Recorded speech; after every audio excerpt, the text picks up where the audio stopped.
Bonjour tout le monde, j'espère que vous allez bien. Aujourd'hui, on se retrouve dans un nouvel épisode de Our Vision Talk, c'est numéro 13 et j'espère que celui-là ne portera pas malheur. Et aujourd'hui, on va parler de la...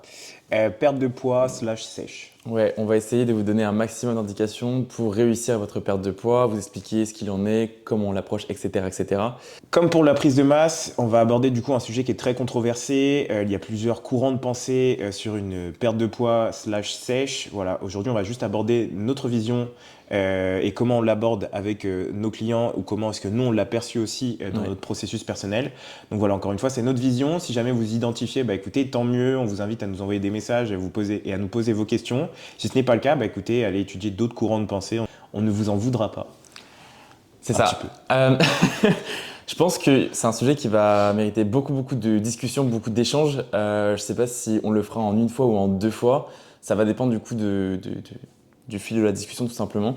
Mais voilà, si on a recours à un deuxième épisode, n'hésitez pas à nous poser un maximum de questions et puis on pourra aussi lier un maximum de réponses à tout ça. Ouais, tout à fait. D'ailleurs, en parlant de ça, le dernier épisode fait 1 heure à peu près. Ouais. Si jamais vous appréciez ce format légèrement plus court, n'hésitez pas à nous le dire, parce qu'on a tendance à partir dans des débats assez profonds. Au montage, on essaye de réduire vraiment le temps inutile, superflu. Mais si jamais vous vous reconnaissez plus dans des formats un peu plus longs, un peu moins longs et un peu plus légers, n'hésitez pas à nous le dire et puis du coup on coupera les sujets qui sont un peu trop longs. Ok, alors on va commencer par notre parcours. Faut savoir que toi, tu as initié ton processus par une perte de poids, si je dis pas de bêtises. Ouais, une recomposition corporelle, perte de poids. Ok. T'as fait quoi d'autre? T'as fait mini-cut, J'ai fait mini-cut, sèche et prépa de compète. sèche, prépa de compète, ouais. Il a tout fait. Ok. Un J'ai mot par tout rapport fait. à ça? Euh, Genre, qu'est-ce qui résumerait donc tes 4 processus en un mot? accrochez-vous. C'est vrai en soi. Ouais, c'est vrai, c'est réel, genre, faut être prêt, quoi, faut être prêt. Voilà. Ok. Moi, j'ai fait pareil, recomp, mini-cut, sèche et prep. Et en soi, voilà, c'est juste un mindset à avoir, quoi. Ouais, on peut peut-être juste détailler ce que c'est une recompte, genre pour que les gens ils l'aient. Ouais, c'est bien, parce que c'est un terme qui revient beaucoup en Ouais. ce moment. Je Comment pense du qu'il y coup a beaucoup qui l'utilisent à tort et à travers surtout. Comment du coup tu l'exprimerais? La notion d'être soit à des calories de maintenance ou en très léger déficit. Ouais. Calories de maintenance pour une personne qui débute pour pouvoir vraiment du coup lui ancrer des habitudes et qui puisse aussi voir un peu ce qui se passe sur son corps, comment est-ce que ça bouge avec ses nouvelles habitudes, donc perdre du fat, perdre de la flotte, enfin souvent c'est de la rétention d'eau, tu vois. Ouais. Donc vraiment voilà, ancrer des habitudes et voir comment son physique bouge avec ses nouvelles habitudes et un léger déficit pour des personnes qui sont un peu plus avancées, je dirais. Ok. Donc le but c'est juste de réaligner votre composition, abaisser un petit peu la masse grasse et essayer d'augmenter un peu votre masse musculaire avec de nouvelles habitudes. Mais le but n'est pas de rester dans cette période de recompte trop longtemps. Soit suite à cette recompe-là de 4 à 8 semaines, on va initier un surplus, soit vous initiez du coup un déficit. Mais après, voilà, ça dépendra du coup de vos contextes. Ou même, vous pouvez rester aussi à la maintenance. Ça dépend du coup de votre contexte. Si c'est pas propice à une perte de poids dans l'instant parce que vous êtes en déplacement, il y a pas mal de choses qui vont arriver, le but n'est pas de partir en déficit parce que ça occasionnerait, je pense, pas mal de fatigue et pas mal d'inconfort. Donc, c'est pas le but. Juste vous mettez à la maintenance pour patienter en phase de transition, quoi. Voilà. Ou à l'inverse, pour la prise de masse. Ok. Je pense que c'est bien du coup d'en parler effectivement du coup de cette recomp. Ensuite du coup il y a le mini cut. Est-ce que du coup tu peux l'expliquer? C'est une phase de déficit sur un court terme. Ouais. Combien de temps environ? 4 à 6 semaines. Ça peut pousser jusqu'à 8. Ouais, jusqu'à 12 moi j'ai fait des fois. Jusqu'à 12? Ouais. En fait le mini cut c'est très agressif. Vous pouvez perdre 800 grammes à 1,2 kg, 1,5 kg même pour ceux qui ont beaucoup de poids à perdre. Ça peut être faisable. Maintenant il faut faire attention du coup à cet indicateur du coup de santé ou sensation, que tout s'aligne, que tout s'équilibre et pas qu'il y ait de crash tôt ou tard. Parce que perdre du poids très vite dans l'instant, c'est très bien, mais si la personne ne peut pas tenir, ça ne sert pas à grand chose. Donc voilà, pesez le pour et le contre. Voyez si vous pouvez tenir une perte de poids très rapide sur plusieurs jours et sur plusieurs semaines. Si c'est le cas, tant mieux, gardez le rythme. Par contre, si ce n'est pas le cas, ayez l'esprit éveillé et puis rééquilibrer vos calories en les remontant légèrement, quoi, pour trouver vraiment un rythme qui vous convient, quoi. Donc ouais, toi tu disais 4 à 8. 4 à 8, ouais, de manière générale. Ok. Mais de manière générale, ce qui se dit pour le mini-cut, c'est vraiment 8 semaines. 8 semaines. Après, 4 semaines en dessous ou 4 semaines au-dessus, tout dépend du coup le travail que vous avez à réaliser, Et quoi. puis de la stratégie aussi que tu choisis d'aborder avec la personne, si tu as vraiment un Ouais, drop de calories plutôt agressif ou non, tu vois. ça dépend du contexte, Mm. voilà. Ensuite, on a la sèche. Ouais, le cut du coup de manière générale. Ouais, est-ce que du coup tu peux nous en parler? Bah là, faut être d'autant plus accroché parce que c'est sur une période bien plus longue. Ouais, Donc on va dépasser les 8 à 12 semaines, même parfois, tu vois. ouais, Moi, je sais que ma première sèche, du coup, ça a été bien plus long ouais, que 12 semaines. Donc voilà, c'est une période où il faut être prêt mentalement, être accroché. C'est pour ça qu'en amont, généralement, on préconise un mini-cut pour savoir aussi ce que vous avez dans le ventre, vous, ouais. pour pas direct partir sur un déficit plus long, quoi. Ouais, c'est encore une fois donc dépendant de la personne, Mm. mais c'est vrai qu'un mini-cut ça peut être très agressif. Et pour une personne du coup qui n'est pas prête à ça, bah, c'est compliqué. C'est pour ça que du coup la sèche c'est un juste milieu. Ou même en amont du coup une recomp, ça vous permet du coup de mettre un pied à l'étrier vis-à-vis du cut. Mais ouais, c'est hyper dépendant du coup de votre situation. Pour la sèche, la perte de poids du coup en général, le déficit calorique tu le recommandes sur combien de temps? Pour une sèche, Ouais. En vrai le déficit il peut durer autant de temps que c'est nécessaire.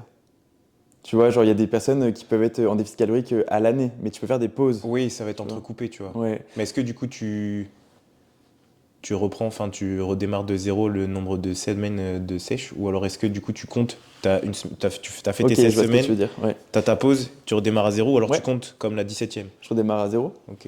Comme ça, du coup, la personne, pour elle, c'est pas trop long psychologiquement. Et puis, tu te dis que, ok, tu as fait, imaginons, 20 semaines de cut, tu as fait 3 à 4 semaines du coup de maintenance. Hop, tu repars en cut, semaine numéro 1 Hmm. jusqu'à la semaine 16. Et là, du coup, tu vois ce que ça donne, tu vois. Comme ça, c'est ni trop long pour la personne, tu casses le rythme et ça te permet de garder donc, la hype autour de ta perte de poids, quoi. Hmm. Pas te faire endormir par la routine. Waouh, ça fait 42 semaines, je suis en cut, etc. etc. Hmm. Non, mais ouais. Sachant que du coup, un mini-cut, c'est plutôt agressif, mais une sèche, on sera peut-être sur des calories un peu plus hautes. Et Ouais, ce sera beaucoup sur le long terme que ça va jouer. Du coup, il faut être prêt ouais. mentalement, tu vois. Parce que la fatigue au départ, ça va aller, mais au Ouais. final, ça va être très compliqué du coup à tenir. Plus C'est- les kilos vont tomber, plus tu vas le sentir, quoi. Plus c'est psychologiquement prenant, quoi. Ouais. Au départ, c'est psychologique aussi parce que bon, ça dépend donc, de ton poids de départ, mais je sais que quand je pesais 105 kilos et que je perdais du poids au départ de mes 105 kilos à mes 90, bah, je voyais pas mon corps changer. Donc tu te dis, waouh, je perds du poids, ok, mais je le vois pas. Et ça peut être très frustrant aussi de se dire, bah, ok, la balance, il se passe quelque chose, mais dans mes vêtements, bah, Hmm. je le ressens pas ou physiquement, je le vois pas. Donc vis-à-vis de la confiance en soi, ça aide pas. Au départ, la perte de poids pour beaucoup de personnes, ça sera pas Ouais. évident, quoi. Mm. Bon, on a parlé du coup de tous ces procédés. Nous, on est passé par chacun d'entre eux. On oubliait la prep. Ouais, et justement, on va faire la transition sur la prep. Pour toi, du coup, je pense que le plus compliqué dans ces 4 phases, c'est la prep. Ouais, c'est la prep parce que c'est ce qui te demande le plus d'investissement, quoi. Ok. Est-ce que c'est aussi du coup cette prep qui t'a appris le plus sur toi-même? Sur moi-même, Ouais. oui. On va dire que bah, ma première sèche m'a appris jusqu'où je pouvais aller, tu vois. Ouais. Que pour mes objectifs, j'avais genre aucune limite, tu vois. Ok. Et ma prep m'a vraiment appris à être appliqué sur le long terme et à prendre conscience des choses, tu vois. Des risques et conséquences. Ok. Allier un peu l'aspect santé aussi. Ouais, l'aspect santé, mais surtout risque-conséquence dans le mode de, bah, tu vois, t'as tel imprévu. Si là, pas tu fautes, mais tu consommes cet imprévu, Ok. bah, Ça derrière, va avoir une ça va incidence. avoir une incidence Ok. et tu pourras que t'en vouloir, Ok. enfin, tu pourras que t'en vouloir à toi-même Ouais. si jamais le jour J, t'es pas prêt, tu vois. Parce que quand on est en sèche, on a moins de pression, on a moins Mm. de, enfin, on a cette responsabilité de réussir, mais en soi, on n'a pas de timing précis. Alors que pour la scène, ben, on a un jour J, Ouais, on a on a un une jour date, on a J. une échéance. Le plan, il est prévu pour qu'on soit prêt. Si nous, on coche pas nos cases et qu'on ne respecte pas donc, nos missions, qu'on n'est pas aligné avec nos missions et on n'est pas régulier envers elles, on ne pourra que s'en vouloir tôt ou Mm. tard. Donc il y a aussi un aspect cause et conséquence qu'il va falloir assumer derrière. Ouais. Ouais. Et après, rendre des comptes à ton coach. Ouais. Il y en a qui mentent, hein. Oui, mais tôt ou tard, ça se sait et Bah, ça se voit surtout. ça se voit, ouais. Et ça se ressent aussi dans le comportement. Oui. Quand il y a des regards fuyants, la tête qui regarde ses pieds, quand il faut dire bonjour, tu Après, sens les choses. Et le il y a tableur aussi qui il y a parle des très beaucoup. bons menteurs aussi. Oui, mais bon, en soi, En soi, mentir, le ça sert pas tableur, à il grand-chose. ment pas, quoi. En soi, on travaille ensemble, donc il y a pas d'intérêt de mentir. Parce que, en plus, une petite parenthèse pour les personnes qui mentent ou qui se mentent à elles-mêmes, tout ce que ça va occasionner, c'est de la frustration et potentiellement du coup un abandon. Et peut-être pour le coach, bah, il n'aura peut-être pas toute la communication, donc il va se dire ok, le plan, on doit l'ajuster, on va l'ajuster ce plan-là, alors que le plan, il fonctionnait au départ. Et au final, bah, on va se retrouver avec un plan qui n'est même plus adapté parce qu'il a été suradapté et le timing n'est pas bon, quoi. Ah, mais tu sais, genre, il y a des gens, tu vois, ils ont tellement honte du vote d'avoir craqué, des fois qu'ils se disent, si je mens, tu vois, ça me passe un peu mieux, tu vois. Mais c'est la pire chose. Et du coup, c'est un cercle vicieux dans le sens, j'ai menti une fois, du coup, je vais continuer à mentir Ouais. parce que je me suis embarqué dans un truc, etc. Et c'est fait boule de Ouais. neige, tu vois. C'est la pire chose. Moi, c'est ce que. En vrai, quand j'ai un doute, je le demande direct. Même Un si. petit doute. Ouais. Même si t'as. euh, Même si je peux avoir vraiment confiance en 100% de la personne, je préfère limite prêcher le faux pour avoir le vrai. Et je préfère vraiment lui tendre la main une fois, deux fois pour que vraiment elle me dise oui, ok, Valentin, je suis sûr, j'ai pas fauté, tu peux me faire confiance, tu vois. Au moins, On n'est jamais trop prévoyant, quoi. t'es sûr de pouvoir compter sur ton plan, quoi. C'est hyper important.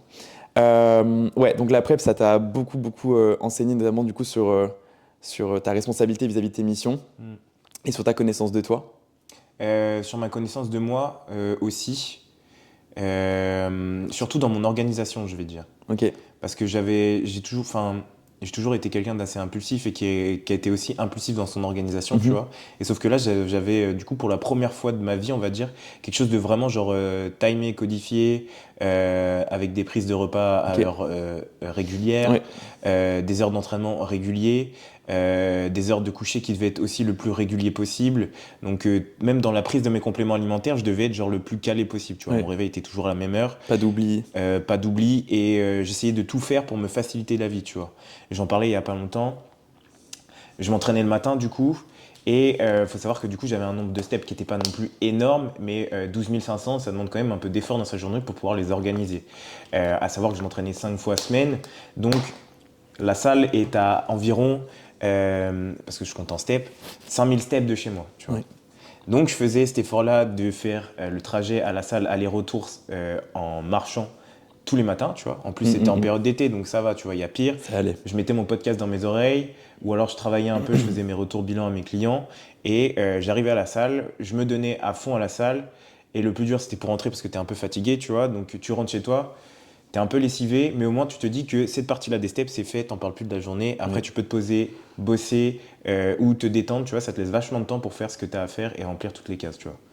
Donc ça m'a vraiment appris à m'organiser et à me dire que du coup, bah, aujourd'hui, vous allez peut-être rigoler, mais du coup, j'ai une vie d'athlète et il faut aussi que du coup, je réfléchisse et j'agisse en conséquence, tu vois. Ok. Moi, ça m'a appris la même chose que toi sur l'organisation et ça m'a également permis, tu vois, d'être beaucoup plus pragmatique, d'être beaucoup plus réaliste dans la réalisation du coup de mes missions. Tu vois, j'essaie vraiment d'être beaucoup plus posé. Mm. Je me disais avant, j'étais vraiment fatigué, j'avais pas l'énergie pour ça. Bah, aujourd'hui, en fait, j'ai full énergie, mais je sais très bien qu'avant, j'étais pas capable de réaliser tant de missions dans la journée. Alors aujourd'hui, ça va être pareil. Je pense que ma concentration du coup reste la même, même si en soi du coup on est fatigué. Ma concentration, mon envie, mon implication du coup reste la même. Donc je dois faire du coup le même nombre de missions, mais juste dois être encore plus impliqué pour proposer plus de qualité, tu vois. Enfin, je sais pas si tu vois ce que je veux dire, Si, si. mais j'essaie vraiment d'être beaucoup plus pragmatique, d'être beaucoup plus lucide, comme je pouvais l'être quand j'étais en manque d'énergie, quoi. Donc voilà, beaucoup plus d'intention que ce que je pouvais avoir avant. Avant, j'étais vraiment à 200%, mais aujourd'hui, maintenant que j'ai plus de calories, j'essaie vraiment d'être à 400%, quoi. Je vois Voilà. ce que tu veux dire. Donc voilà, parce que quand vous allez être fatigué, vous verrez que vous aurez la flemme de tout, vous aurez l'envie du coup de procrastiner de tout, d'une moindre chose, hein, que ce soit du coup pour monter les escaliers, pour aller laver votre étage, que ce soit du coup pour aller faire les courses, quoi que ce soit. Vous allez toujours remettre à demain du coup ce que vous pouvez faire aujourd'hui. Et une fois que vous avez les calories, bah, vous vous rendez compte que ok, c'est ça en fait la vie, tu vois. C'est l'énergie, c'est la santé, c'est la productivité, le bien-être, tu vois. Mm. Et ce qu'on oublie beaucoup de dire pour revenir au déficit, c'est que le déficit calorique n'est pas santé. Non, absolument pas. La prep n'est pas santé, le déficit calorique n'est pas santé, un mini-cut n'est pas santé, une recomp, c'est santé, mais attention quand même. À partir du moment où vous êtes en déficit calorique, donc pour l'expliquer, le déficit calorique, c'est que vous avez vos besoins qui sont à la maintenance calorique. Votre déficit, voilà, vous créez un manque, vous créez un besoin en énergie. Donc votre corps va déstocker des graisses peu à peu. Et il faut savoir que votre corps, lorsqu'il a des graisses, bah, lui, il est heureux, lui, il se sent bien. Il a l'énergie, il a des nutriments pour vivre. Il a des ressources, quoi. Il a des réserves. Et c'est vrai que plus on lui enlève de réserves, bah, plus le corps va commencer à exprimer des déséquilibres, des inconforts qu'on peut reciter. On les a déjà cités lorsqu'on avait fait des épisodes auparavant, mais ça peut très bien du coup se traduire par des déséquilibres hormonaux, par des nuits beaucoup plus moins qualitatives, par du stress, par De l'irritabilité. ouais, beaucoup d'inconforts du coup qui peuvent arriver au fur et à mesure du temps. Donc retenez que le déficit calorique n'est en aucun cas santé. Et nous, notre objectif en tant qu'athlète et en tant que coach, aujourd'hui, ça va être de proposer un maximum de confort dans l'inconfort. Ouais, surtout de sensibiliser aussi au fait que chaque signal de santé doit être conscientisé Ouais. et que à chaque fois qu'il y a une petite sonnette d'alarme, il ne faut pas hésiter à communiquer dessus et à en parler avec nous pour qu'on puisse aussi avoir un effet dessus, quoi. Ouais. Ok, donc là, on vient de réaliser l'introduction avec nos parcours, ce qu'est un déficit calorique, ce qu'il implique et ce à quoi il peut mener. Maintenant, je pense qu'il va être intéressant du coup ensemble que l'on évoque nous comment on approche le déficit calorique avec nos clients, qu'est-ce qui nous fait dire qu'une personne a besoin d'un déficit calorique au-delà de même de sa demande, tu vois. Ce n'est pas parce que quelqu'un n'a pas besoin d'un déficit calorique psychologiquement qu'elle n'en a pas besoin d'un réel physiquement. Ouais, physiquement. Voilà. Et ensuite, je pense qu'on va bifurquer sur les clés des réussites, parce que c'est ça aussi qui va intéresser beaucoup. Et ensuite, du coup, réaliser une ouverture sur les différents procédés par lesquels on peut passer post-déficit. Ok? T'es chaud? Ouais. Ok, alors est-ce que tu peux me dire, toi, en tant que coach, sur quelle modalité tu peux jouer aujourd'hui pour créer un déficit calorique? Il y a 2 facteurs sur lesquels je joue. Le premier, ça va être sur ce qu'elle va ingérer, donc le nombre de calories qu'elle va manger à la journée. Ouais. À savoir que on va pas non plus trop descendre drastiquement en calories parce que sinon ça peut occasionner des dommages sur elle. Ouais. Il n'y a aucun intérêt. Du coup, le deuxième facteur sur lequel on peut jouer, ça va être du coup sur sa dépense totale à la journée, augmenter son activité. Ouais. Donc soit par du NEAT, Ouais. soit par du cardio. À préférer le NEAT parce que c'est vraiment une dépense douce, on va dire. Ouais. C'est pas une dépense qui crée trop de fatigue tant que Pas ça. trop d'inflammation, ouais. Et de manière générale, c'est vraiment supportable lorsqu'on est en manque d'énergie déjà à la base par un déficit calorique. Ouais. Surtout que quand vous mettez du cardio en fin de séance, voilà, le mieux c'est peut-être de faire sa séance le matin et de revenir faire son cardio le soir plutôt que de faire sa séance et gérer ses performances ça prend beaucoup de temps, faire une séance en général. Plus en plus de ça, il faut gérer du coup son cardio. À préférer, je préfère vraiment que mon client il se concentre à 100% et à 200% sur ses séances, sur ses performances plutôt que penser à moitié à ses performances et penser à moitié du coup à son cardio, tu vois. Non, mais oui, je suis d'accord. C'est- Après, il faut avoir le temps de pouvoir revenir à la Ouais. salle le soir ou un truc du genre. Ouais, exactement. Donc c'est pour ça c'est hyper contraignant. Après, vous allez dire oui, mais il y a les supersets, il y a les biceps pour condenser le volume, etc. C'est vrai, mais pour une personne avancée, vous verrez jamais une personne avancée qui va faire ça comme ça. Il va toujours approcher sa séance en top set, back set, ou alors avec un volume assez élevé pour garder un maximum retenir la masse musculaire, parce qu'il s'agit de ça quand on est en sèche. C'est aussi du coup retenir la masse musculaire que tu as créée en off, et ensuite faire le cardio et en HIIT différé, quoi.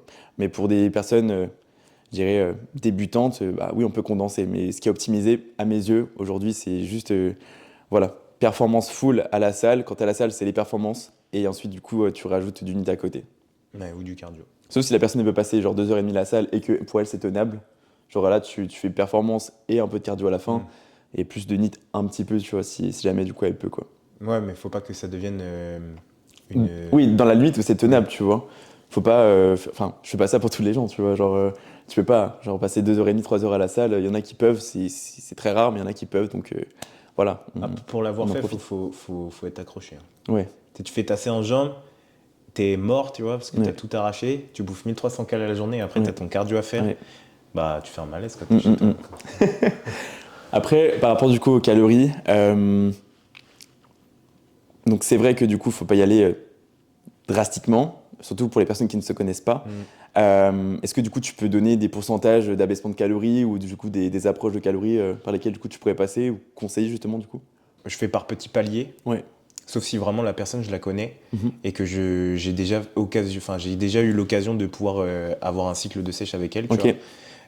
Mais si je la connais vraiment pas, j'y vais progressivement, tu vois, quitte à prendre plus de temps, parce que je préfère que elle, du coup, elle profite de chaque palier plutôt que de baisser trop drastiquement ses calories. Donc je baisse généralement de 200 en 200. Ok. 200. Après, ça va dépendre toujours du contexte, mais 200, c'est ok. Et pour ce qui est des macros, on va dire que c'est aussi indépendamment de la personne, tu vois. Il y en a qui sont plus à l'aise avec plus de lipides, il y en a qui sont plus à l'aise avec plus de glucides. Ouais, ça dépend des profils ici, ouais. Mais par contre, pour le taux de protéines, j'essaye de rester à 2 grammes par kilo de poids de corps. Ouais, 2 grammes, un 6 mini et Même 2 grammes, 2,2, c'est Et OK. encore une fois, ça dépend aussi du profil que tu as en face de toi, quoi. Donc aujourd'hui, on va pas pouvoir faire du conseil sur les macronutriments. En soi, retenez que les grandes idées, vous les connaissez déjà. 1 gramme par kilo de poids de corps en lipides. Essayez de maximiser votre apport en protéines et le reste déduisez du coup en glucides. Ouais. Essayez du coup de maintenir ça le plus possible. Et forcément donc adapter selon du coup les calories que vous avez, parce que moins de calories vous aurez, moins de nutriments vous aurez aussi, mais c'est vraiment de respecter la grande idée qui est recommandée. On a dit, on gère un déficit calorique par les apports et ou par la dépense. On pourrait même du coup gérer ça par un aspect hormonal, mais nous on ne fait pas de chimie, on ne gère pas donc les produits dopants. Donc voilà, tenez-vous aux apports et à la dépense, ça sera nettement suffisant. Et donc pour toi aujourd'hui, imaginons une personne n'en a pas besoin psychologiquement, mais physiquement elle en a besoin. Qu'est-ce qui te dit que physiquement elle en a besoin? L'indicateur le plus prépondérant, ça va être du coup son taux de masse grasse. Ouais. Généralement, donc ces personnes-là qui n'ont pas conscience qu'elles ont besoin d'un déficit calorique, c'est des personnes qui ont toujours la volonté de prendre de la masse, qui veulent aller en surplus calorique. Mais rappelez-vous que si vous voulez aller en prise de masse et que vous avez déjà un taux de masse grasse qui est présent et relativement présent quand même, bah le gras appelle le gras, donc dans quelques semaines, vous allez vous perdre psychologiquement et aussi physiquement. Donc le but, ça va être déjà rééquilibrer la base, rééquilibrer la compo en partant en léger déficit calorique. Ok?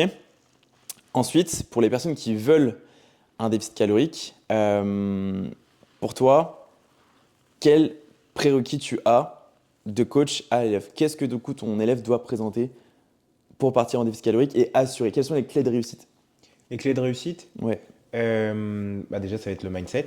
Ouais. On en a parlé dans l'épisode précédent, mais c'est d'avoir du coup un peu cet aspect all-in pour se dire ça va être dur, ça va pas être facile, j'en Ouais. suis conscient, Ouais. mais je vais tout droit vers mon objectif et j'accepte le fait de moins manger, j'accepte le fait d'être un peu plus fatigué, Ouais. j'accepte le fait de communiquer davantage parce qu'on l'a dit, c'était pas santé, et j'accepte aussi le fait du coup de voir, on va dire, être un peu plus irritable et d'avoir peut-être un cercle social un peu plus restreint. Ouais.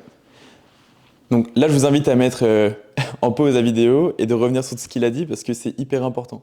Tous les indicateurs et tous les faits qu'il a énoncés, ça va être à prendre en compte. Et tout ça, si vous êtes prêt à tout ça, vous êtes prêt pour partir en perte de poids. Et il aurait peut-être ajouté l'effet stabilité Émotionnel et stabilité personnelle de manière personnelle, générale. ouais, de manière générale. Le travail, vos fréquentations, votre entourage, vraiment tout valider, tout verrouiller et faire en sorte que vous ayez un maximum de repères dans votre vie aujourd'hui. Que tout soit stable, que vous puissiez vous appuyer sur tout ce qui peut composer votre vie aujourd'hui. S'il y a des choses qui sont toxiques, qui ne sont pas tenables, pas durables, qui sont éphémères, essayez de faire le tri maintenant et une fois que vraiment vous avez votre pleine stabilité, bah, vous pouvez partir en déficit calorique. Parce que lorsqu'on est en déficit, on est aussi un peu plus en proie à nos émotions. Ouais. Tout est décuplé. Ouais, c'est un peu aussi un combat de soi à soi-même, Ouais. tu vois. Donc, tu es un peu plus en proie au doute, à tes peurs, à tes émotions. Ouais. Donc, si tu n'as pas de stabilité émotionnelle et personnelle à la base, tu écouteras davantage tes peurs et tes doutes, et c'est ce qui fera que du coup, ta perte de poids pourra être un peu plus lente, un peu plus reculée, si je puis dire, dans l'avancement, et ou bien même l'abandonner parce que tu auras trop écouté tes peurs et tes doutes. Pour les femmes qui ont des problématiques hormonales, je vous encourage vraiment à aller faire donc, des analyses sanguines en amont. Mais quand on dit des analyses sanguines, c'est des analyses sanguines poussées. Essayez du coup de faire l'effort. Je sais que c'est un effort financier aussi, parce que ces analyses-là aujourd'hui ne sont plus remboursées en totalité. Et, voilà, c'est assez compliqué. Et même les médecins ne réalisent pas du coup ces analyses complètes facilement. Il faut vraiment négocier avec eux maintenant pour en avoir. Faire des analyses endocriniennes, c'est hyper important, ça va vous assurer une certaine base sur laquelle vous allez pouvoir vous appuyer, vous et votre coach si vous en avez un. Et de là, vous savez que votre stabilité au niveau de la santé, elle est présente, que vous avez un équilibre et que votre corps est censé réagir correctement sans inconfort. C'est vrai que si vous partez en amont sur un déficit alors que vous avez des dérèglements hormonaux, bah juste bonne chance pour la référence. Et Donc, même si vous êtes un homme, vos marqueurs endocriniens sont hyper importants à conscientiser. Donc, oui. n'hésitez pas à le faire aussi. Après, c'est moins commun. Non, c'est moins commun, mais il y a des cas rares quand même. Et je pense que c'est peut-être, vu que aussi c'est rare, il y en a beaucoup qui n'en ont pas conscience, tu vois. Mais ça peut exister et du coup, soyez conscient qu'il faut quand même prendre soin de ces marqueurs endocriniens. Ensuite, je pense dans les clés de réussite, ça va être donc l'aspect récupération. Une personne qui ne dort pas bien est une personne qui va créer forcément donc du malaise, un inconfort et de nouveau des déséquilibres. Donc tôt ou tard, votre perte de poids sera toujours limitée par ça. Les hommes sont moins touchés, je dirais, par ça. C'est Par vrai la qu'il y a... fatigue, Ouais, bah non, par un manque de sommeil, tu par un veux manque dire. de sommeil. Je trouve qu'une perte de poids chez un homme qui n'a pas forcément un sommeil hyper régulier, ça va. Pour la grande partie, ça va. Et pour beaucoup de femmes, par contre, c'est très compliqué. Il y a beaucoup de femmes qui sont sensibles justement à la qualité de la récupération. Ça génère beaucoup de stress physio et tu le ressens directement Mm. après dans la productivité quotidienne. Bah, c'est une corrélation avec ce qu'on disait avant aussi sur le côté hormonal, tu vois. Exactement, tout est lié, ouais. Mm. Donc voilà, je pense que c'est vraiment ça les clés de réussite. Mais je pense qu'il y aura une grosse base qui sera très très facile à appréhender, celle sur laquelle du coup nous on a un effet, à savoir sur votre équilibre alimentaire, sur votre récupération et également sur l'entraînement. Notre but à nous et notre rôle à nous, c'est vraiment de vous proposer un maximum de confort là-dedans, d'avoir vraiment un équilibre. Mais après, là où est-ce qu'on peut pas agir, nous en tant que coach, c'est vraiment l'aspect mindset. Mm. Et s'il y a bien, je pense, une raison qui cause un abandon et une non-réussite d'un projet, c'est ça. Ouais, on vous l'a dit tout à l'heure, mais la stabilité, c'est vraiment important. Vous pouvez nous faire sentir que vous êtes stable au début, mais peut-être qu'en cours de route, vous perdez peut-être un peu pied. Voilà, on peut quand même vous donner des clés de réussite pour obtenir un mindset qui est nécessaire à votre réussite dans votre perte de poids. Ouais. En revanche, on ne peut pas non plus agir sur tous les leviers qui fait que vous êtes vous et qui fait que vous allez avoir ce mindset qui va faire que vous allez réussir votre perte de poids. Ouais. Donc voilà, on peut vous donner des petits tips encore une fois. Peut-être à vous dire, bah écoute, David Goggins, il a dit ça, donc c'est que c'est vrai, tu vois. Ouais. Mais juste, on peut pas genre agir sur votre psychologie, votre état d'esprit à proprement parler. Être prêt à faire ce qu'il faut, être prêt à faire le nécessaire et accepter que votre corps agit et interagit avec un plan. Si votre corps ne réagit pas avec le plan, bah, c'est que le plan du coup doit être ajusté, mais tôt ou tard le plan sera le bon et parfait. Le plan parfait dès le départ, si vous l'avez, bah, écoutez, tant mieux. Mais c'est vrai que pour beaucoup de personnes, bah, ça mérite du coup de l'apprentissage, beaucoup de retours, beaucoup de feedback qui vous permettront du coup de toujours le peaufiner et de trouver donc le parfait équilibre dans cet inconfort. Mais voilà, juste accepter le plan, accepter le processus, mais beaucoup ne l'acceptent pas. Beaucoup ne l'acceptent pas. Et Tu sais, c'est quoi le premier facteur non, ou non? toi? C'était une vraie question, genre. Bah, je pense qu'il y a un facteur, tu sais, d'éducation. Ouais. L'éducation, elle ne pousse jamais la personne à avoir confiance en elle et à la sensibiliser à sa réussite. Tu vois, je pense qu'il y a beaucoup de ça. C'est-à-dire que oui, la personne, elle souhaite une perte de poids. Elle voit que sur quelques semaines, ben, il n'y a pas de résultats ou peut-être très peu de résultats. Des résultats qui vont être en corrélation du coup de son implication. Donc si la personne, elle est très régulière dès le départ, ça va très bien se passer. Et d'un coup, peut-être qu'il y aura un plateau de verre qui va se créer. Et là, donc, elle va commencer à tout remettre en question. C'est quelque chose qui peut très vite arriver. Ou alors, au départ, bah, la personne, elle ne suit pas exactement son plan au niveau du coup la dépense énergétique. On n'y est pas, mais les apports énergétiques, on y est. Donc forcément, donc, il y a un blocage qui se fait au niveau du plan. Donc elle a très peu de résultats par rapport à ce qui était prévu. Donc à ce moment-là, du coup, encore une fois, elle va se dire, OK, la perte de poids, c'est pas pour moi.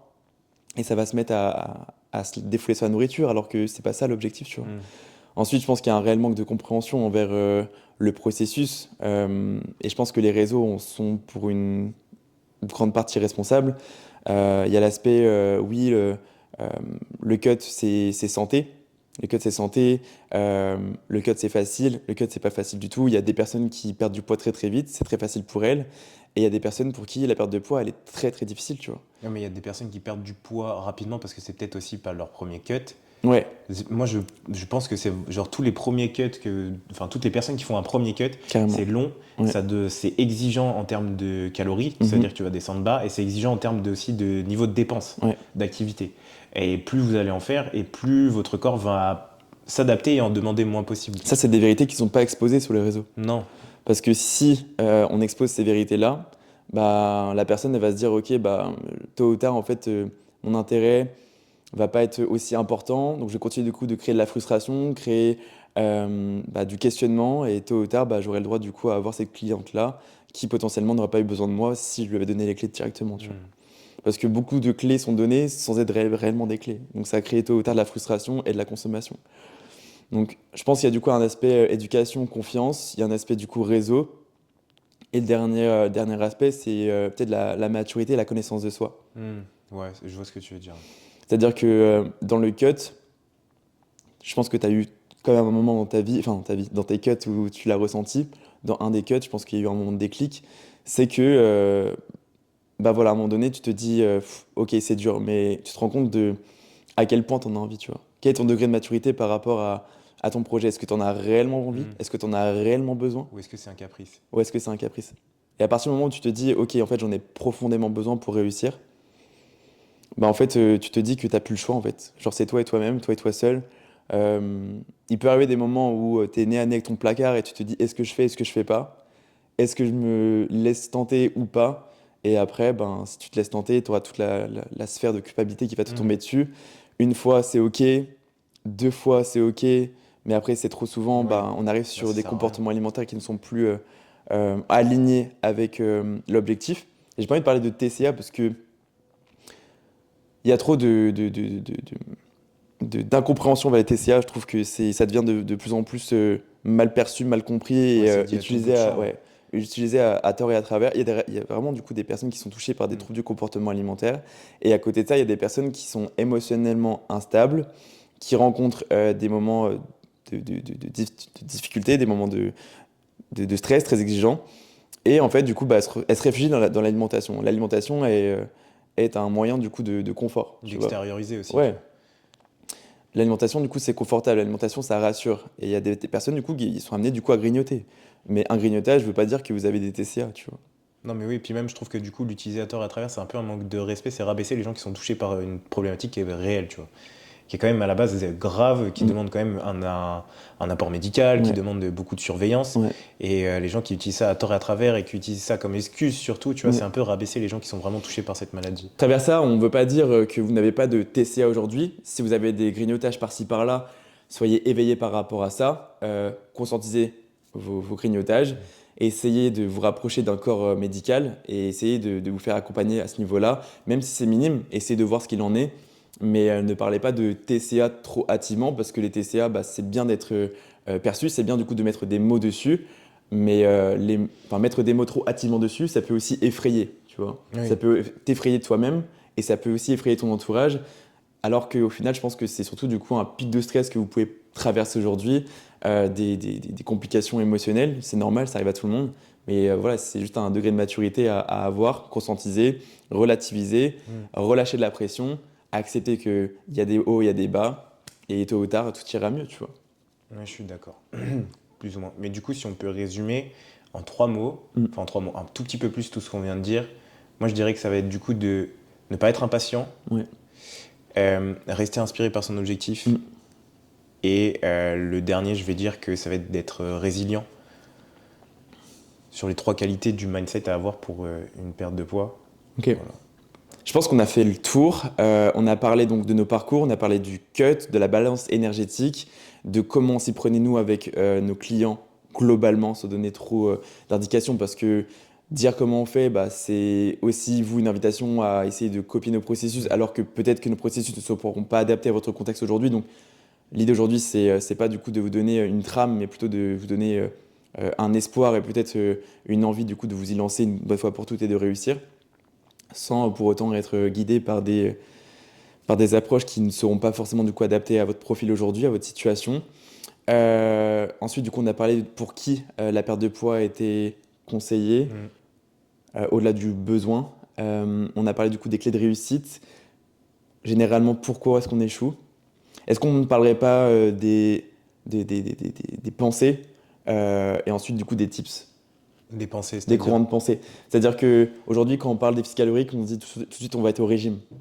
Ouais, on peut aborder les clichés si tu veux. Je pense qu'aujourd'hui, la perte de poids et la notion du coup de régime, c'est deux notions complètement différentes. Le régime, c'est drastique, c'est inconfortable, c'est pas durable. Alors que bah, la perte de poids, à mes yeux, quand tu y associes un maximum du coup de flexibilité, Voilà, c'est le terme. c'est juste, je vais pas dire confortable, mais c'est plaisant, tu vois. Ouais, c'est supportable encore, c'est un mot trop dur, tu vois. Ouais. Forcément, vous allez être en déficit calorique, donc vous aurez donc des inconforts, vous allez être fatigué, vous allez commencer à ressentir donc les effets du déficit. Mais si vous associez un maximum du coup de flexibilité, vous allez quand même prendre plaisir à manger, vous aurez vos résultats et la suite des jours vont faire que vous aurez donc de l'effet cumulé de plus en plus et de plus en plus de résultats au fur et à mesure des jours, quoi. Il l'a tout dit, la flexibilité, ça sera la clé, encore Ouais. plus parce que vous êtes en cut pour avoir une source de plaisir. Et encore, quand vous dites une source de plaisir, ça veut pas dire qu'il faut bouffer un sneakers. Euh, Elle était facile celle-là. Mais avoir du coup du plaisir dans votre alimentation, ce qui vous fera tenir sur le long terme et ce qui vous dira aussi mentalement que vous ne subissez pas tant que ça votre cut. Donc je pense que ça c'est vraiment la pensée numéro 1. Ensuite le cliché numéro 2, il est beaucoup porté par les réseaux. On sait que les réseaux aujourd'hui prennent une part très importante à nos propres pensées, c'est-à-dire qu'on a tendance à s'effacer pour croire les réseaux, alors qu'on a une connaissance de soi, on a une confiance en soi, et pourtant on va toujours laisser les réseaux avoir raison de nous. Et pour beaucoup de femmes, généralement, c'est le cas. On aura toujours tendance à croire que le déficit calorique ne doit pas être drastique. Alors, je suis de cette école et je pense que toi aussi, Oui. mais il y a des profils qui nécessitent des totaux caloriques très bas. Le total calorique dépend de votre morpho, ça dépend donc de votre taille, de votre sexe, de votre poids, et ça va dépendre donc de votre dépense énergétique. Si les réseaux vous disent que vous ne devez pas avoir un déficit drastique, forcément, ça ne va pas vous inviter à descendre vos calories. Vous allez avoir peur de descendre vos calories. Il y a plusieurs choses à travers ça. La première, c'est que vous et vous seul connaissez votre corps et les réseaux, ils en ont rien à foutre, clairement. Imaginons votre maintenance calorique, elle est à 1900 calories, que vous mettez à 1700 calories, que vous ne perdez pas de poids. Bah, c'est juste que votre corps, il doit s'adapter, s'habituer, et sur le long terme, vous devez continuer d'ajuster votre plan jusqu'à perdre du poids pour être en déficit calorique, effectivement, réellement. C'est hyper important. Vous voyez que, pour vous donner un exemple, ça va peut-être vous faire peur, mais moi j'ai une cliente, elle est à 980 calories pour perdre du poids. C'est très drastique, c'est même pas mon petit déjeuner, tu vois, mon petit déjeuner, il fait pas loin du coup de 1000 calories, mais j'ai de la peine, tu vois, quand tu programmes Mm. ça. Mais la cliente, elle a besoin d'avoir aussi peu de calories pour progresser. Vous connaissez pas son âge, vous connaissez pas son contexte, vous connaissez pas du coup son profil, etc. Donc vous serez forcément effrayé, et c'est effrayant hein, de dire ça comme ça, mais il y a des physiques, il y a des métabolismes qui ont besoin de beaucoup moins que ce que la théorie et que ce que le courant de pensée amènerait. Et encore une fois, 980 calories, ça peut faire peur, mais tu l'as sensibilisé. Ouais. Euh, Oui, on n'y est pas allé direct, oui, hein. oui, tu l'as sensibilisé. Elle est prête aussi pour, enfin, elle a la dalle pour aller chercher Oui, cet ouais. objectif-là. Vous avez aussi adapté sa stratégie Ouais. alimentaire. Enfin, tu as tout fait On a pour tout du fait. coup Aujourd'hui, elle est à moins la 15 mettre kilos, tu vois. bien pour pouvoir réussir Ouais. son déficit, tu vois. Ouais. Donc, en aucun cas, ça a été imposé ou quoi que ce soit. Ça a Non. toujours été communicant par Ouais. rapport à cette stratégie. Ouais. C'est hyper important. De toute façon, c'est d'y aller step by step avec une bonne communication, un bon feedback, une bonne confiance en l'un et en l'autre. Et aller au-delà des réseaux. Parce que le nombre de personnes, je pense, qui se contentent de lire ce qu'ils voient sur les réseaux Mm. et qui génèrent de la frustration, mais elles sont tellement, tu vois. Oui. Mais les réseaux, c'est fait pour ça. C'est fait pour créer de la frustration, créer de la consommation, créer de la vente, etc., etc. Et c'est fait surtout pour jalouser, tu vois. Mm. Parce qu'il y a aussi tous les adeptes du yo-yo-yo, toxicité épisode 9. Je fais 40 000 steps par jour, tu vois, Ouais. et je peux bouffer 3000 calories, tu vois. Alors qu'en soi, genre 40 000 steps par jour, genre, c'est juste intenable, tu vois, sur le long terme. Mm. Sauf si effectivement tu habites à Paris et que tu traverses et que tu fais tout Paris à pied parce que c'est ton taf, t'es Uber Eats.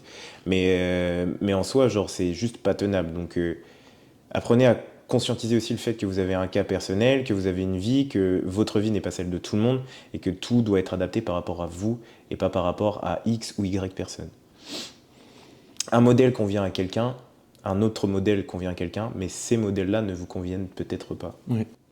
Et pareil, je pense qu'on peut bifurquer sur de nouveau donc les réseaux. C'est pas parce qu'une personne fait un moins 20 kilos, genre qui est juste hyper expressif sur le physique, que vos moins 20 kilos à vous ne sont pas hyper expressifs sur votre physique, que votre perte de poids, elle est, je dirais, moins impressionnante. Tu vois. Bon, ça n'a pas grand-chose à voir du coup vis-à-vis de la notion une des réseaux, mais minimisez pas vos résultats aujourd'hui. Peut-être que vous n'êtes pas autant récompensé visuellement que ce que vous auriez aimé par rapport à ce que vous avez vu sur un moins 20 kilos d'une autre personne, mais soyez inspiré justement par ce que vous avez vu pour vous. Si vous, il faut que vous alliez chercher un moins 30 kilos, bah, ne soyez pas découragé par vos résultats qui sont déjà de moins 20 kilos, et c'est déjà énorme, tu Et surtout que ça peut dépendre de tellement de choses, dont le facteur numéro un, ça fait combien de temps qu'il s'entraîne. vois. Ouais, il y a plein de choses que vous voyez pas sur les réseaux. Plein, plein, plein de choses. Vous voyez que la partie immergée de l'iceberg, quoi. Ouais. Plein de choses. Bon, je pense qu'on a parlé de pas mal de choses. On va finir du coup sur les tips. Carrément. Tip numéro 1. Moi, j'ai envie de parler du volume. Ok. À Dis-moi. savoir que du coup, lorsque vous êtes en déficit, vous allez du coup avoir moins de calories à manger. Ouais. Donc ça fait beaucoup, ça fait moins dans l'assiette aussi à manger. Mhm. Donc voilà, adapter sa stratégie alimentaire pour pouvoir avoir, on va dire, une assiette un peu plus fournie, un peu plus remplie, parce qu'il y a des aliments qui sont plus denses et qui demandent moins de calories aussi dans Ouais. l'assiette. Donc voilà, adapter son volume, sachant que faut faire attention parce que trop de volume peut créer de l'inconfort Digestif. niveau digestif. Ouais. Ouais, on est d'accord. Toujours sur l'alimentation, je pense qu'on peut aussi installer pas mal de méthodes et stratégies alimentaires. J'ai en tête le jeûne intermittent. Mhm. C'est pas mal du tout. Quand vous avez des taux calories très bas, manger sur une partie de la journée, ça peut être hyper intéressant pour essayer de gérer votre faim. Je sais que quand j'étais en prep le matin, j'étais généralement très actif, j'avais peut-être moins faim, j'y pensais moins. Donc peut-être que je dédiais un peu plus de calories sur mes repas qui composaient la fin de ma journée, de manière à gérer ma faim, notamment pour aller dormir, quoi. Mm. Ensuite, De s'arracher à l'entraînement. s'arracher à l'entraînement, ça peut être pas mal C'est un aussi pour tips. garantir du coup tes résultats, c'est Parce que vrai. sinon on pleure parce qu'on n'a plus d'épaule. Ouais, l'idée c'est ici de retenir un maximum de masse musculaire. On parle beaucoup de sèche, de perdre du poids, mais perdre du poids à quel prix? Pas au prix donc, de la masse musculaire. Le but c'est de la retenir en cut ou d'en créer le plus possible avec un rapport aux performances. Donc ouais, je te rejoins ici. Sachant qu'à partir d'un moment donné, perf ce sera juste impossible parce que l'énergie Ouais. sera trop basse. Ouais. Mais du coup le challenge va être du coup de D'égaler ses performances. ouais, d'égaler ses performances. Et même dites-vous que si vous perdez du poids et que vous retenez vos performances, c'est-à-dire que si aujourd'hui vous faites, je sais pas moi, au bench 100 kg x 6 avec un poids de corps à 60 kg, si vous pesez 55 kg et que vous faites 100 kg x 6, en elle-même, la performance au ratio du poids de corps, c'est une performance. Oui, c'est une performance, vous êtes plus fort. Voilà. Ensuite, on peut parler de la dépense énergétique Ouais, avec le fait de marcher. marcher. Euh, Attention de ne pas tomber dans l'abus non plus. ouais, et surtout ne pas se dire que en courant vous allez faire plus de pas quoi. Ouais. Moi j'en ai beaucoup qui me font ça, tu sais. Ils se disent ouais, Ah ouais je vais faire un run là. Bah non. C'est pas demandé. Je vais faire un run parce que du coup pour les pas je suis un peu juste là aujourd'hui, du coup j'irai plus vite. Bah non, tu feras plus de pas demain. Ouais, ok. Essayez du coup de respecter vos pas. Si vous pouvez abuser un peu par rapport à ce qui est demandé, n'hésitez pas. C'est vrai que plus vous marchez, mieux c'est, mais parfois ça peut créer aussi pas mal d'inflammation. Donc attention du coup à ne pas abuser des bonnes choses. Le but c'est aussi du coup de respecter le plan sans vouloir aller trop vite, parce que parfois aller trop vite c'est juste créer de l'inconfort inutilement. Je suis d'accord. Ensuite, tu as d'autres tips ou pas en tête? Est-ce que j'ai un autre tips On a parlé du coup de l'entraînement, l'alimentaire, Ouais. du nombre de pas. D'être méthodique dans son organisation de journée, je l'ai évoqué pour moi, mais vraiment adapter sa perte de poids autour de sa journée, que ce soit du côté pro ou du côté perso, afin de pouvoir avoir le plus de moments possible pour évader sa tête, tu vois, pour penser Ok. à autre chose, Pour le côté psychologique. pas avoir ok. de faim émotionnelle ou quoi que ce soit, tu vois. Ok. Donc vraiment se soulager du côté psychologique et avoir surtout du temps pour se poser soi-même et avoir des activités personnelles, tu vois. Ok. Que ce soit se poser devant la télé et regarder n'importe quoi, ou alors avoir une activité manuelle ou juste lire, faire de la musique. Ok. Voilà, de un, ça vous enlève ce côté faim, tu vois. Et de deux, ça vous permet de penser à autre chose, de sortir un peu de votre routine et de prendre un moment pour respirer. Ok, pour compléter, c'est juste rester actif psychologiquement pour éliminer la faim. Et à côté de ça, prendre du temps pour vous aussi pour rester dans une sphère productive. Ouais, dans une sphère, comment est-ce qu'on peut dire, réconfortante. Ok, donc voilà, c'est vraiment une bonne idée. C'est ce que je faisais du coup aussi en prépa. À la fin, j'en pouvais plus et c'est vrai que ça m'avait beaucoup aidé. Le cardio, avoir recours au cardio si vous avez un HIIT trop faible, je pense que ça peut être aussi une très bonne idée. Le but est de maximiser votre dépense énergétique pour avoir le moins possible baissé vos calories. Et c'est aussi le cas du coup même en prise de masse. Hein. Quand vous avez du coup une dépense énergétique, un NIT trop faible, n'hésitez pas du coup à mettre un peu de cardio, ça peut être intéressant. Et ouais, le dernier tip, c'est juste courage quoi. Ouais, courage, tenez bon, communiquez, croyez-y. Ouais. Comme on a dit tout à l'heure, soyez résilient, restez inspiré par votre objectif et soyez surtout patient. Ne tombez pas dans l'impatience à vouloir l'objectif trop vite. Mm. C'est dépendamment de vous, de ce que vous pouvez donner aussi, du temps que vous avez alloué à cette perte de poids. Plus vous avez de temps à nous donner, plus ça ira vite. Mm. Mais surtout, faites attention à votre contexte et conscientisez-le plus possible. C'est à partir du moment où vous êtes conscient de ce que de ce que vous êtes capable de faire et surtout de vos forces et vos faiblesses, de vos limites, que vous avancerez plus vite dans votre vie. On conclut. Je pense qu'on a fait le tour. Ouais, salut. Je pense que c'est le moment. On a parlé de pas mal de choses. Peut-être qu'on a parlé de choses peut-être trop rapidement. Encore une fois, si vous avez des questions, n'hésitez pas. On n'a rien préparé. Le but, voilà, c'est d'avoir un maximum d'interaction entre nous et avec vous. Donc c'est vrai que toutes les idées nous viennent en tête sur le tas. Si jamais vous avez des questions, posez-les. Ça pourrait nous permettre du coup de compléter notre approche tout simplement. Donc ouais, étape numéro 1, tout simplement à retenir, c'est que votre objectif, il mérite d'exister à partir du moment où vous l'avez imaginé, à partir du moment où vous en avez eu besoin. Peut-être que la perte de poids, vous n'en aurez pas besoin psychologiquement, mais aussi physiquement, notamment pour partir en prise de masse derrière. Donc essayez vraiment du coup de conscientiser ça, c'est super important, et ayez confiance en vous tout simplement. Deuxième point, ça va être du coup de penser au-delà des chiffres. Ouais. Les chiffres sur une balance, c'est bien, c'est un indicateur, mais comme on l'a dit à maintes et maintes reprises, ce n'est pas ce qui fait tout, ce n'est pas si fiable que ça. Donc juste apprenez aussi à prendre du recul sur sur votre composition corporelle. Apprenez aussi à avoir du recul sur ce que vous êtes capable de faire à l'entraînement. Si vous vous donnez, soyez conscient, comme on l'a dit tout à l'heure, que le ratio poids-corps sur une performance, bah, ça sera toujours une performance si vous arrivez à retenir la charge. Donc voilà, juste satisfaisez-vous des petites victoires et non pas seulement du chiffre que vous avez sur les balances. Adaptez votre plan par rapport à votre contexte, par rapport à votre situation, par rapport à votre profil. Les méthodes que vous pouvez voir sur les réseaux ne sont pas universelles. Vous avez un contexte bien précis, donc votre approche doit être précise. Ne recopiez pas tous les procédés que vous pouvez voir sur les réseaux, les diètes drastiques, les approches en tout genre. Parfois, se faire confiance, c'est la meilleure des choses et généralement, c'est ce qui primera toujours. Donc, juste écoutez-vous, faites les choses naturellement comme vous l'auriez pensé. Et si jamais vous avez des doutes, bah, c'est là que les coachs doivent interagir justement et vous aiguiller tout simplement. Ouais. Retenez, il y a certaines bases à avoir pour réussir son déficit calorique. Là où on peut agir principalement, ça va être du coup la chimie. Pas du tout, tu sais, le mec qui a rien compris. Du coup, d'appliquer les bases, une perte de poids, ça va se résumer surtout par 2 facteurs. On va surtout jouer sur votre dépense énergétique, les steps, le cardio, mais aussi sur votre apport journalier en termes de calories. Donc voilà, c'est les 2 principaux points sur lesquels on va jouer. Faites en sorte que vous vous sentez bien, ayez un bon rapport à l'alimentation, même si vous êtes en cut. Faites en sorte d'avoir un maximum d'équilibre hormonal. Prenez soin de votre récupération. Prenez soin de vos sensations. Ok, écoutez-vous et ajustez votre plan en fonction. Faites-vous des feedbacks, que ce soit à vous-même ou à votre coach. Soyez transparent envers vous-même, régulier et ouais, juste courage quoi. Et comme on l'a dit, c'est quelque chose qui n'est pas santé, donc ça demande davantage de communication avec nous, mais aussi de la communication envers vous-même, donc repérer les signaux. Ouais. S'il y a besoin et que nous, c'est en dehors de notre champ de compétences, faut pas avoir peur de collaborer aussi avec le corps médical, comme on l'a dit tout à l'heure, pour tout ce qui est aspect endocrinien, ou d'autres facteurs, donc voilà.